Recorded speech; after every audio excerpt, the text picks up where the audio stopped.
You're trying to live stream your kid's sports game to SportsEngine, but there is barely any signal at the fielder court. Not many people know that you can actually combine a slow network, like weak school Wi-Fi or a mobile hotspot, with other available connections like 4G or 5G to make one stronger and faster internet connection. The Speedify app makes this possible using an advanced technology called channel bonding. The app will intelligently send and receive your internet traffic over multiple internet sources at the same time. It can even split one stream at the packet level, which means it can increase your bandwidth as you add more connections. This results in a smoother and crisper video and audio feed for SportsEngine.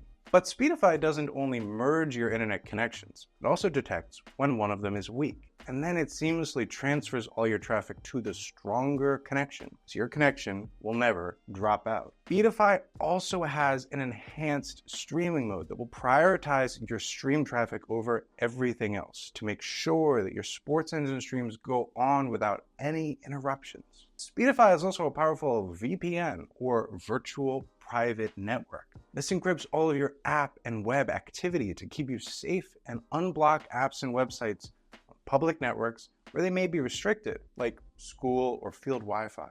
But if you're at the field with friends or family and you need an even stronger connection, you can actually join multiple mobile hotspots together wirelessly from all your devices to create one stronger, more stable connection for everyone using Speedify's pair and share feature. All you need to do is connect everyone to the same Wi-Fi or hotspot, download Speedify for free on all your devices, and pair phones in the Speedify app to share cellular with each other wirelessly. So if you're tired of slow internet and streaming issues at your kids' sports games, you know what to do. Download Speedify today from the App Store or the Play Store or Speedify.com to enjoy better, faster, more stable, and secure internet. If you liked this, subscribe to our channel for more tech tips like this.